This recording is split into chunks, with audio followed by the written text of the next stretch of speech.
ফুজিরা জায়গাটা না দুবাইয়ের ভিতরে এত সুন্দর মানে বলার বাইরে।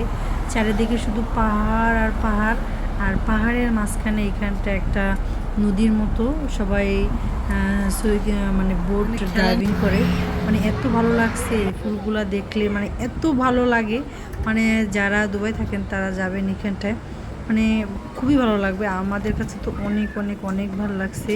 আমাদের এই দিনটা আমাদের কাছে স্মরণীয় হয়ে থাকবে। আমার ছেলেদের কাছেও অনেক ভালো লাগছে, আমার কাছেও খুব ভালো লাগছে। মানে সব পাথর, এখানে কোনো ইট বালি সিমেন্ট কিছু নাই, এখানে পাথর কেটে কেটে যেটা করা হয়েছে। মানে এত সুন্দর জায়গাটা। তো আমি স্মৃতি হিসেবে ছেলেদের তারপরে জুম করে নেছে ফুটেজ নিচ্ছিলাম আর বলছিলাম যে অনেক সুন্দর জায়গা। মানে আমার চোখ পুরা আটকে গেছে এখানে এসে। মানে পুরো বাংলাদেশের মতো পাহাড়ি অঞ্চলের একটা ফিল আসতেছিল এখান থেকে। অবশ্যই আমি বাংলাদেশের কোথাও পাহাড়ে যাইনি, মানে আমার কাছে লাগতেছিল যে এটা পাহাড় যদি হয় তো বাংলাদেশের পাহাড় অঞ্চল এমনই হবে। মানে এত সুন্দর লাগতেছিল, মানে চারিদিকে শুধু গাছ আর গাছ। এখানে আপনার অনেক প্রকারের গাছ আছে, বেশি গাছ আছে আপনার মেহেদি গাছ। আমি এখান থেকে মেহেদিও নিয়েছিলাম। মানে এত সুন্দর জায়গা, আপনাদেরকে বইলা আমি বুঝাতে পারবো না।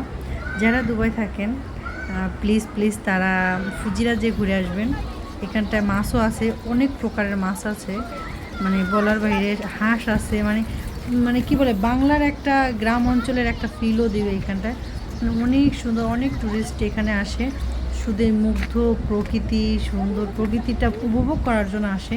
মানে এত সুন্দর, মানে আমি এর প্রশংসা মানে বইলা শেষ করতে পারবো না যে এটা এত সুন্দর। সবাই দেখেন বোট ড্রাইভিং করতেছে, মানে অনেক সুন্দর। আমরা অবশ্যই যখন গেছি আমরা যেতে যেতে সন্ধ্যা হয়ে গেছে, আমরা বোটে উঠতে পারিনি, কিন্তু ইনশাআল্লাহ আল্লাহ যদি বাঁচায় রাখে তাহলে আমরা পরবর্তীতে আবার আসবো। সকাল সকাল আসার চেষ্টা করবো যেন আমরা বোট ড্রাইভিংটা করতে পারি। এখানে অনেকে ছবি নিচ্ছে, ভিডিও নিচ্ছে, মানে যে যার মতো। এখানে কোনো नया साल खुशी मनाने के लिए नहीं होता, नया साल आखिरत की तैयारी के लिए होता है कि एक साल चला गया, एक साल और जिंदगी से निकल गया, और भी जल्दी से अल्लाह को राजी करने का, कोई काम करने को, तौबा करने को, अल्लाह को राजी कर लें। खुदा हाफिज़।